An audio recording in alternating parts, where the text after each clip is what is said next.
그 위치에 구매가 있어요. 그리고 생산을 해서 완제품이 나오면 그 완제품을 기업은 판매를 하겠죠. 굉장히 단순하게 생각해 보는 겁니다. 그러면 이때 구매는 어떤 게 굉장히 중요할까요? 여러 가지가 있을 수 있습니다. 여기서 보시면 인풋이라는 단계와 생산이라는 단계가 굉장히 스무스하게 연결되도록 하는 역할일 거예요.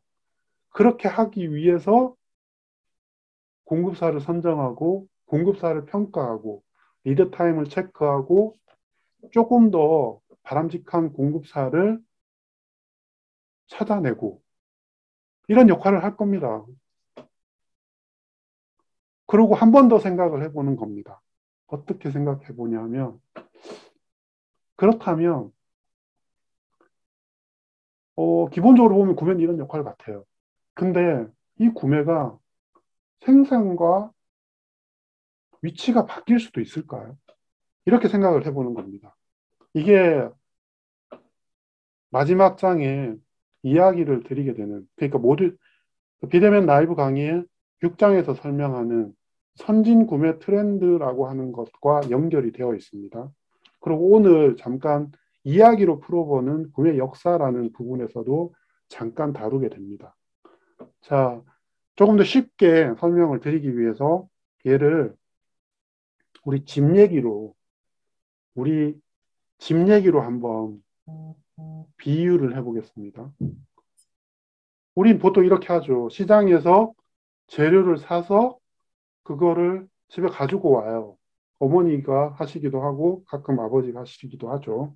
저희 아버지는 안 하시는 것 같지만 네, 그렇게 이렇게 시장에서 뭔가 원재료라는 거를 가지고 옵니다. 그러면 집에는 이미 가지고 있는 설비라는 게 있어요. 도마도 있고 조리 도구도 있고 그렇잖아요. 그럼 그걸 가지고서 어머니가 생산을 하시는 거죠. 조리를 하시는 거죠. 그리고 그걸 최종 소비자인 가족이 음식을 먹게 되는 거잖아요. 근데 코로나19가 발생했어요. 시장 가기 두려워요. 그리고 코로나19 때문에 가정의 수입이 많이 줄었어요. 그러면서 어머니는 이런 생각을 하게 됩니다. 야, 이거 집에서 재료 사서 싱싱한 거 가지고서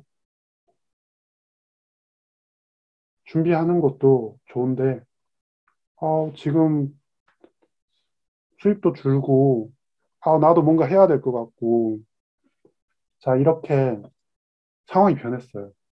기업 환경이 변한 거죠. 그러다 보니까 생각을 다르게 해본 겁니다.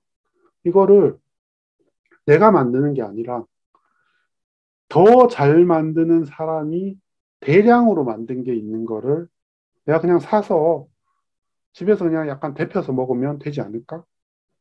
라는 생각을 하게 되겠죠. 그리고 실제로 그렇게 됐고요.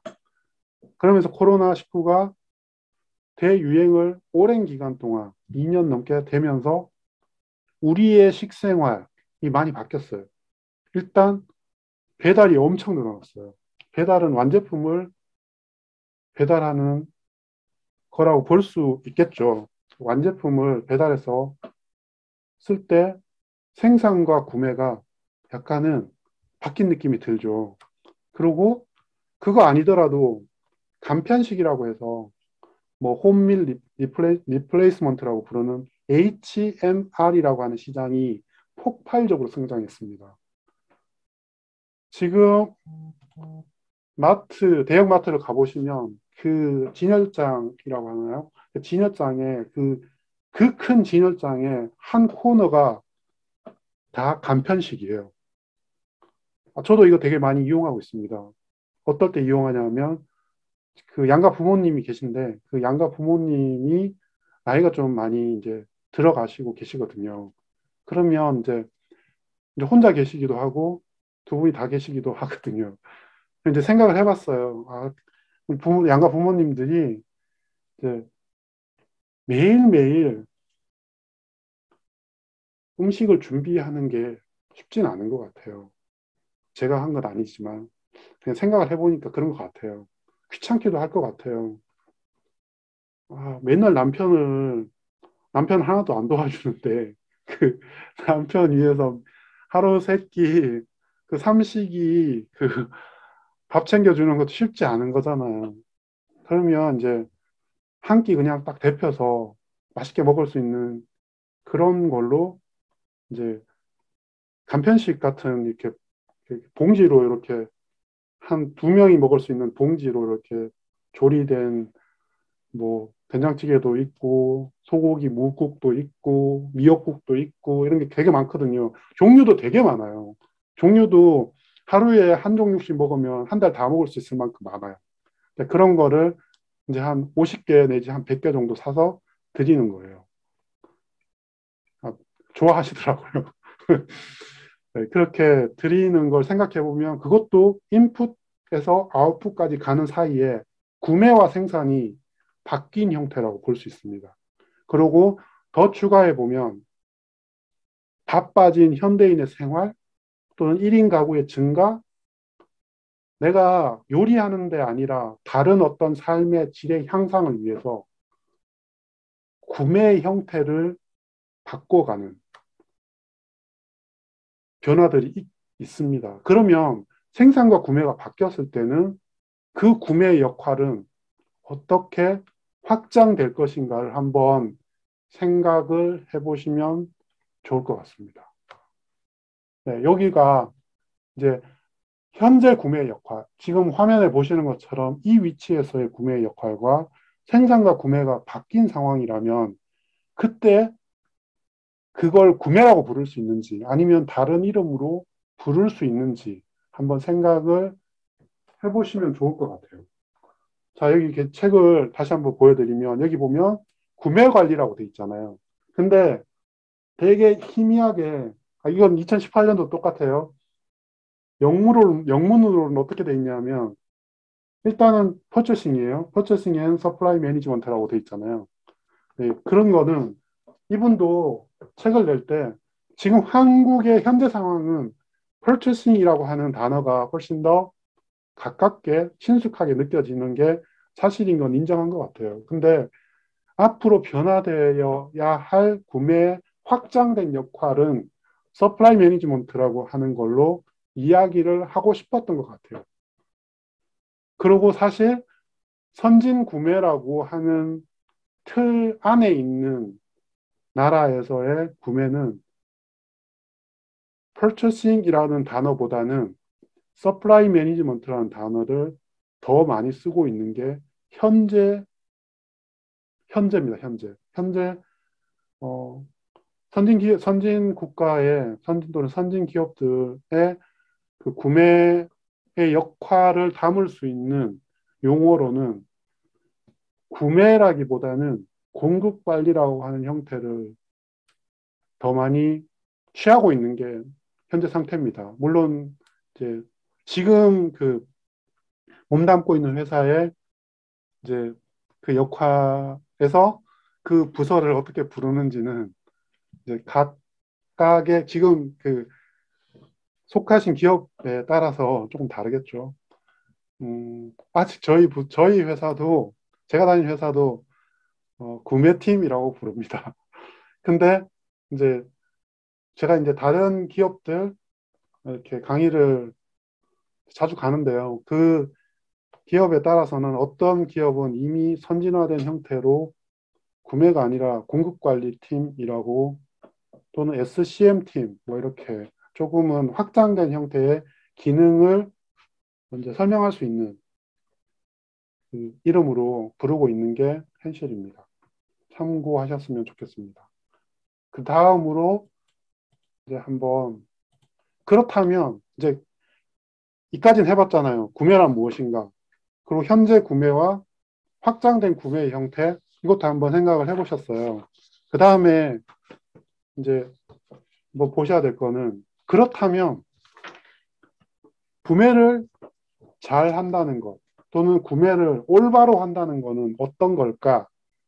라는 질문을 던져볼 수 있잖아요.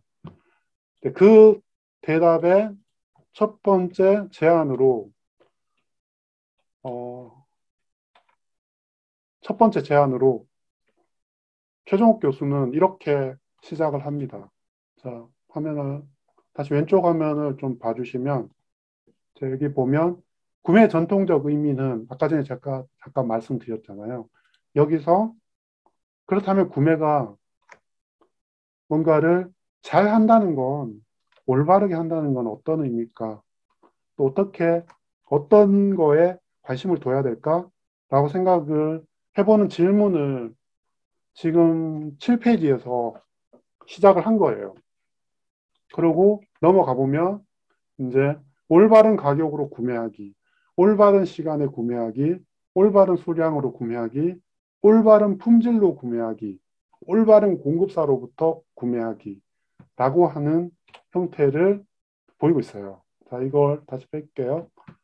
자, 여기서 그걸 우리는 5R이라고 부릅니다. 그 right의 첫 번째 R이죠. right price, time, quantity, quality, supply입니다. 자, 여기서 한번 생각을 해보셔야 돼요. 우리가 보통 현장에서 1년에서 3년, 많게는 5년 정도 구매 업무를 하다 보면 제일 많이 듣는 이야기가 야, 그거 좀 싸게 좋은 품질로 살 수 있는 거 고민 좀 해봐. 뭐 이렇게 얘기할 겁니다. 근데 자, 여기 우리 도입부부터 그 얘기 하지 않아요. 가장 낮은 가격 아닙니다. 빠르면 빠를수록 아니에요. 최고의 품질 아닙니다. 최고 훨씬 더 많은 양 낭비죠.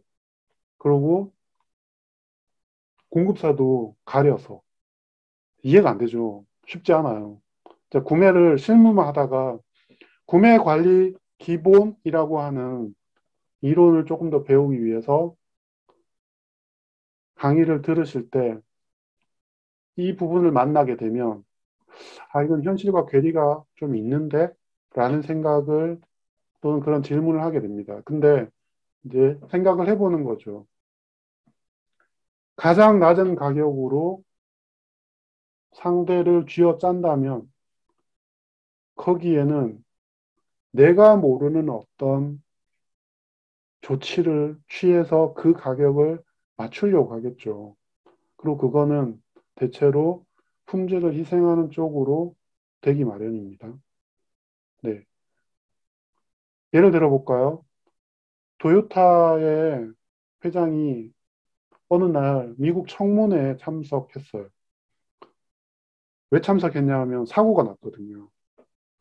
토요타에서 만든 차량이 미국에서 그것을 구입한 어떤 고객이 고속도로를 가면서 속도가 제어되지 않는 거예요. 속도가 제어되지 않는 상태에서 엄청난 속도로 결국에는 그 차가 이렇게 사고를 내고 그 안에 탔던 사람이 죽어요. 근데 그게 그, 그 차 안에 장치되어 있던 그 카메라에 의해서 다 찍혀요. 뭐 속도가 줄지 않아. 어떻게. 아무리 해도 안 돼. 뭐 이게 TV에 방송된 거예요. 그 TV에 방송되고 나서 청문회가 열립니다. 그러고, 미안하다고. 그러고 한번 전 세계에 있는 많은 기업들이 도요타라고 하는 엄청나게 세련되고 경영을 잘하는 기업이 왜 이런 문제가 발생했을까라고 하는 문제를 돌아보게 됩니다. 그런 과정에서 이제, 이제 막 그 공급사로 이렇게 이어진 서플라이 체인에 토요타가 있을 거고요, 중앙에. 토요타가 있고 그 토요타를 공급하는 공급사들이 여러 군데 있을 거예요. 근데 그 공급사들 중에 이제 그 차의 바닥에 신호선을 납품하는 회사가 있었습니다. 그 신호선을 납품하는 회사에 이제 가격 압박이 계속 들어간 거예요. 가격 압박이 계속 들어가다 보니까 그 가격은 맞춰야 나도 납품하고 살 거잖아요. 그러다 보니까 품질에 그 약간의 저하가 있었던 겁니다. 그리고 그게 결국에는 그 작은 게